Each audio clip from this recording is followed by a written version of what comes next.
can.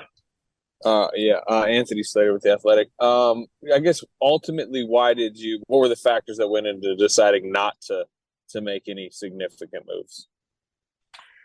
Yeah, I mean, I'd say a few things. I mean, we explored a lot, and frankly, there wasn't something out there that we thought could improve our team significantly for the appropriate price. So, for that reason, we more or less decided to stand pat. And, there's a part of it happened to be that we still believe in this roster, and it's a good, talented group that's starting to play better. And therefore, we look at it in some ways as like we're getting CP back, GP back, the emergence of Kuminga. Like we feel like we're getting better, and we didn't want to do anything that we felt would be anything rash or an overreaction to anything. While at the same time, I thought we explored some pretty good avenues to make our team better right now and for the future. And sometimes you just don't get over the goal line with that stuff. All right, Kareth, go ahead. Thank you, Kareth Burke, NBC Sports Bay Area. You guys have won 4 out of your last 5 games. I understand the resurgence of Andrew Wiggins and how well JK is playing. The other side of the coin is you guys are 2 games under 500, 11th in the West. Mike, when you look at your roster, do you see a championship team? Well, we don't have a championship record at this point, and so that's the challenge, to get ourselves into the mix and get ourselves, whether it's to the play-in or into the tournament is the most important thing. We have championship experience. We have guys that have been there and can do it. I think we're capable. Unfortunately, we just haven't played to that level to this point in the season. My biggest concern defensively, frankly, is our ability to stop the ball, protect the basket, and we looked at things that would help with that. But I think if everybody plays to their maximum ability, I think we're there with any team in the league. I think we've shown that, frankly, this year with the games we've been in. Unfortunately, we haven't been able to win those games in a lot of cases. But train's moving the station right now, and we gotta get this thing going. I think everybody feels a sense of urgency.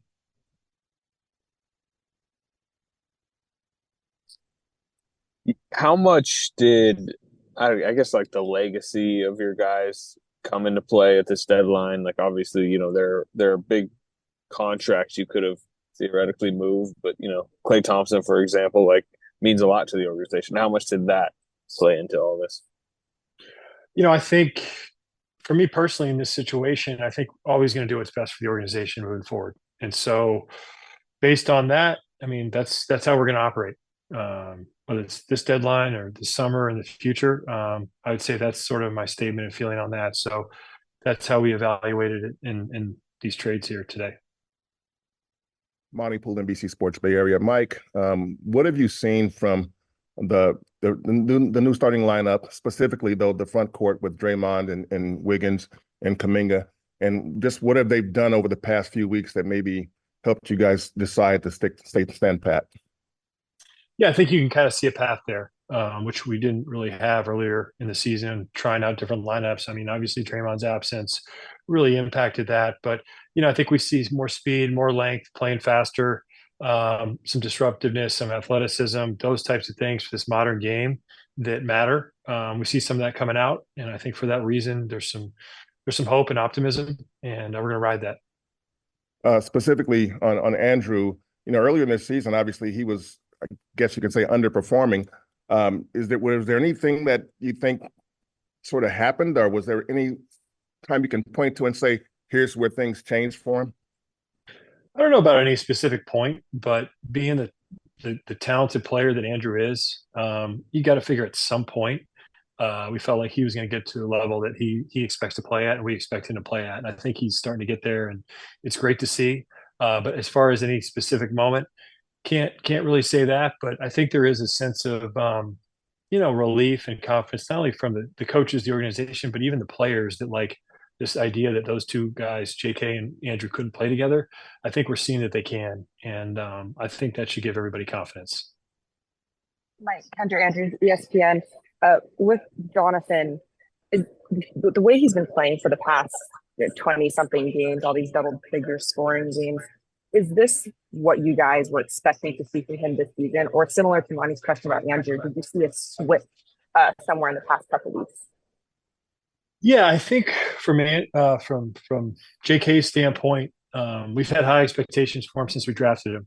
We believe he can do a lot of things in the basketball court with his God-given gifts and his skill level. And it's sort of, I think he had a preseason that reflected that, and maybe didn't get off to a great start for various reasons in the regular season. And at some point, he's found his way. Maybe a little bit of that was with Draymond being out, but the bottom line is he's found it. Not only with scoring, he's doing the other things, rebounding, making the right passes, making the right reads. It just seems like for a third-year player, and this happens a lot, the game's slowing down for him. It's clicking, and he's in a really good spot. And so we're really pleased with his growth and development, and we're going to continue to lean into that. There were reports out there that teams kind of tried to maybe come and get Kuminga. Did you view him as essentially like untouchable the last couple of weeks? Virtually. I mean, as untouchable as guys can be in this league, he's certainly in that level. So didn't see a scenario where Jonathan would be on our team after this trade deadline.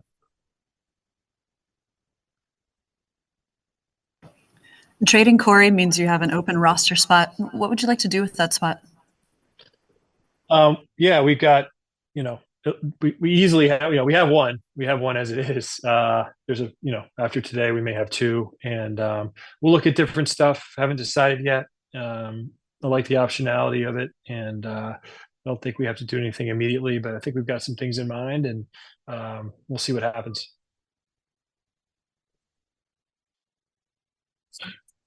Chris has obviously an expiring deal. I know there's various tools, that can be used with it this summer, but just how do you view him, his future this season, and perhaps even beyond with you guys?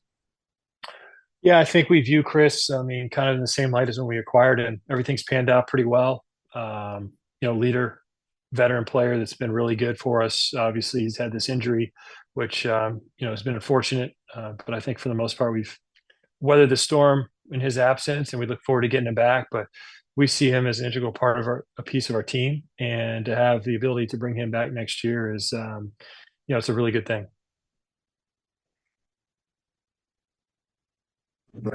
Sorry if this has been asked, but how much did you feel that the new CBA rules dictated the flow of the trade deadline this year? Yeah, good question. I hadn't really considered that, frankly. I think we get caught up in kind of our group, our team, what we're trying to do, and haven't really examined all the stuff that's going on around the league. But I know teams, everybody's always looking at like the now and then what's moving ahead, and have to be mindful of these new rules as we were. But hard for me to say at this point without really going into depth on looking at the deals to know like around the league maybe what people were thinking. Sam, go ahead. Mike, Sam Gordon, San Francisco Chronicle.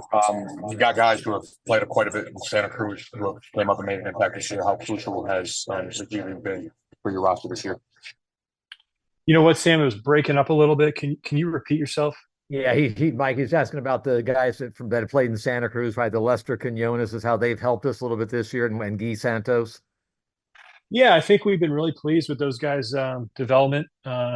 We feel good about the program we have in place for all of our young players. You've seen the growth in JK, obviously, which we talked about before, but the way Lester, Guy have grown, even Moses, who was out the last few weeks. He's had a really solid year for a third-year player. And so we feel good about our program. Things are going well. We can grow guys in Santa Cruz. We can have them here in-house, working with them every day. Guys like Brandon, Trace, those guys are coming along. So we're pleased with all that. It's great to see Lester and Guy getting minutes and producing. Mike, what do you think about the ups and downs that Klay has had this season, and how might those fluctuations impact the extension conversation? Yeah, I think like any NBA player, 82 games is a long season. You go through some ups and downs, and overall Klay's navigated it well. I think our whole team, frankly, has navigated the ups and downs. We've been through a lot. Some of the things, self-inflicted, some of them not, and that's probably the thing I like the most about this team is the resiliency through tough losses on and off the court. There's never been a moment of letting go of the rope, and for that reason, we're fighting. We're in this spot right now where, coming out of the deadline and winning a few games in a row here, we feel good about our team, and considering what we've gone through, I think we'll take that.